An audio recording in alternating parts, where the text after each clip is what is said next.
दोस्तों, मुहर्रम का महीना चल रहा है और इसी को लेकर तैयारियां भी तेज हो गई हैं। बाराबंकी में मुहर्रम कमेटी अहले सुन्नत की एक अहम बैठक आयोजित की गई, जिसमें मुहर्रम के दौरान होने वाले कार्यक्रमों को लेकर कई महत्वपूर्ण फैसले लिए गए। ताज बाबा के घर पर आयोजित इस बैठक में मुहर्रम कमेटी अहले सुन्नत के पदाधिकारियों और सदस्यों के अलावा बड़ी संख्या में वॉलंटियर्स भी मौजूद रहे। बैठक का मुख्य उद्देश्य मुहर्रम के दौरान होने वाले कार्यक्रमों को शांतिपूर्ण, व्यवस्थित और प्रशासन की गाइडलाइन के अनुरूप संपन्न कराना था। बैठक में मौजूद कमेटी के सदस्यों ने आगामी कार्यक्रमों की रूपरेखा पर विस्तार से चर्चा की। इस दौरान उत्तर प्रदेश सरकार और जिला प्रशासन द्वारा जारी दिशा निर्देशों का पालन करने पर विशेष जोर दिया गया। कमेटी के जिम्मेदार लोगों ने बताया कि मुहर्रम के दौरान निकलने वाले ताजिया और अलम पूरी तरह प्रशासनिक गाइडलाइन के अनुसार ही तैयार किए जाएंगे। उनकी ऊंचाई और आकार को लेकर जो नियम निर्धारित किए गए हैं उन्हीं का पालन किया जाएगा। जुलूसे हुसैनी जो हमारे वहाँ निकलता है मुहर्रम कमेटी अहले सुन्नत द्वारा, अभी हमारी पूरी टीम सेंट्रल पीस कमेटी की मीटिंग थी,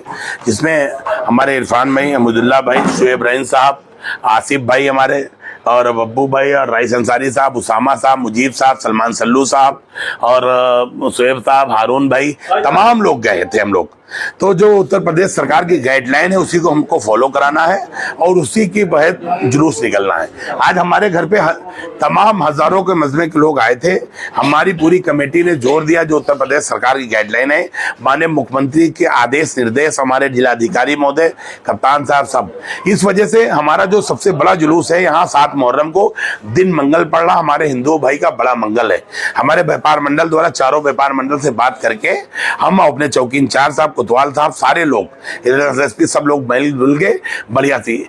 हमने ढोल वालों से विशेष करके और आलम वालों से, छड़ वालों से अपील कर रहा हूं आपके चैनल के माध्यम से कि 12 से 15 फुट की छड़ प्रशासनिक कमेटी नहीं रखी, उत्तर प्रदेश सरकार की गाइडलाइन है। जो माननीय मुख्यमंत्री यहाँ के डीएम साहब को आदेश हुआ है, डीएम साहब, एसपी साहब और पूरा प्रशासन, 12 से 15 से फुट से ऊपर छड़ नहीं होगी और 8 से 10 फुट का जो ताजिया होगा, जो हर बार पटाबाना पूरी तरीके से बैंड है, पटाबाना नहीं आएगा। पटाबाने के लिए पूरी तरीके शस्त्र से मना कर दिया गया, सब पूरे तरीके से मना। कोई तलवार, कोई जोड़े, कोई बाहर से लाता है तो उसका स्वयं वो जिम्मेदार होगा।